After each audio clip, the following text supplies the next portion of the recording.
வணக்கம், ஜஸ்மினி ஃபுட்ஸுக்கு உங்களை வரவேற்கிறேன். இன்றைக்கு நாங்கள் சில்லி பன்னீர் செய்ய போறோம். வாங்க எப்படி செய்யறதுன்னு பார்க்கலாம். சில்லி பன்னீர் செய்யறதுக்கு 250 கிராம் பன்னீர் எடுத்திருக்கேன். அதை நான் சின்ன சின்ன துண்டுகளா வெட்டி வைக்க போறேன்.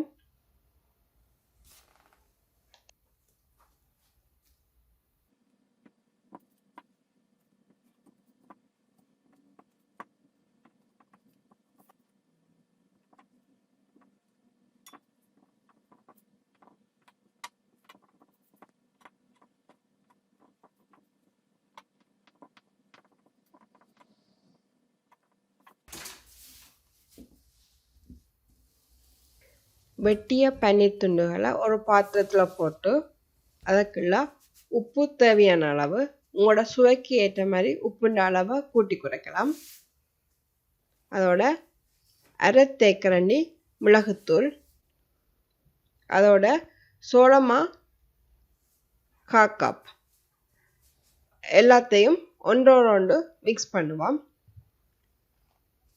நான் சோளமா ஏன் சேர்க்கிறேன்னு சொன்னால் பொரிக்கேக்க நல்லா சாஃப்டாக வரும். அதுக்காகத்தான் சோளமா சேர்த்துக்கிறேன்.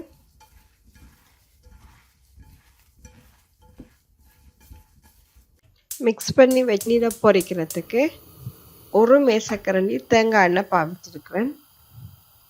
நீங்கள் தேங்காய் எண்ணெய் இல்லைன்னு சொன்னால் நல்லெண்ணெயோ அல்லது வெஜிடபிள் ஆயிலோ பாவிக்கலாம். இதற்குள்ள பன்னீர் துண்டுகளை கொஞ்சம் கொஞ்சமாக போட்டு பொரித்து எடுப்போம்.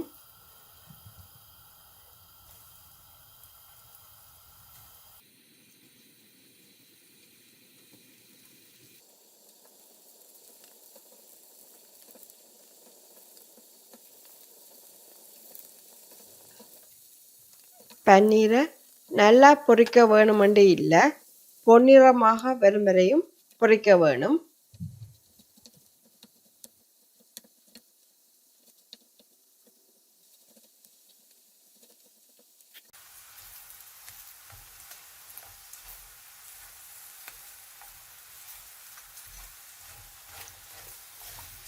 பொன்னிறமாக வந்துட்டுது. நாங்கள் ஒரு பாத்திரத்தில் இறக்கி வைப்போம்.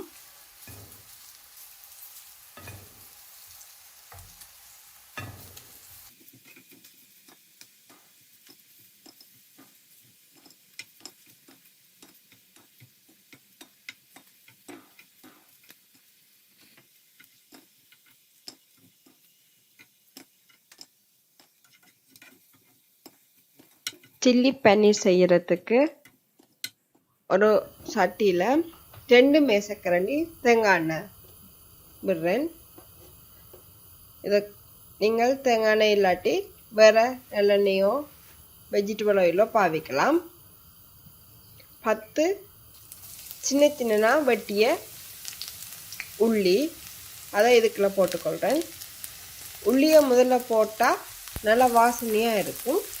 அதுக்கு பிறகு 1 இன்ச் அளவு வெட்டிய இஞ்சி சின்ன சின்ன துண்டுகளாக வெட்டி வச்சுருக்கேன். அதையும் இதுக்குள்ள சேர்த்து பொரிச்செடுப்போம். ஒரு பெரிய வெங்காயம் ஓரளவு பெரிய பெரிய துண்டுகளாக வெட்டி வச்சுருக்கேன். அதையும் இதுக்குள்ள சேர்த்துக்கொள்வோம்.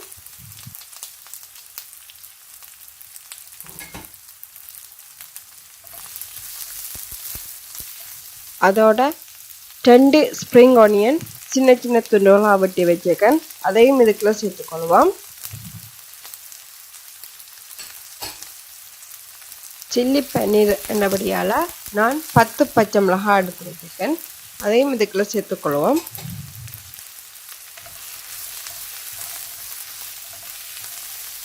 ரெண்டு பச்சை பெரிய குடமிளகாய் சின்ன சின்ன துண்டுகளாக வெட்டி வச்சிருக்கேன். அதையும் இதுக்குள்ள சேர்த்துக்கொள்வோம்.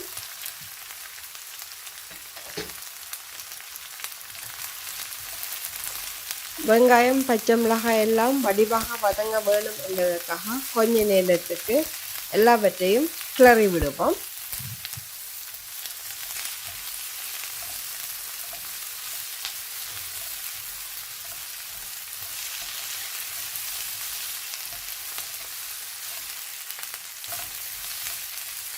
இதற்குள்ள உப்பு தேவையான அளவு, உங்களோட சுவைக்கு ஏற்ற மாதிரி உப்புண்ட அளவை கூட்டி குறைச்சி கொள்ளலாம்.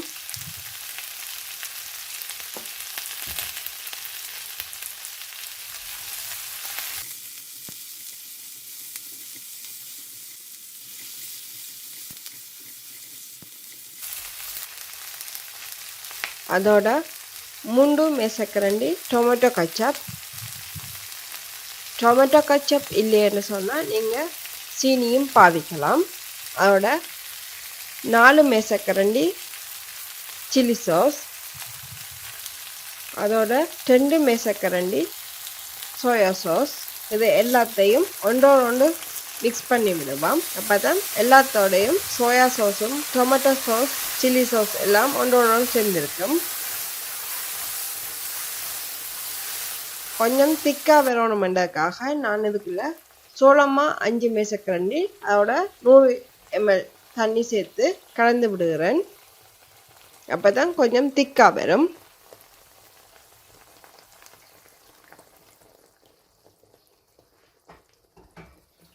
எல்லாத்தின பச்சை வாசனையும் போன பிறகு இதுக்குள்ள ஏற்கனவே பொரிச்சு வச்ச பன்னீரையும் இதுக்குள்ள சேர்த்து வடிவாக கிளறி விடுவோம்.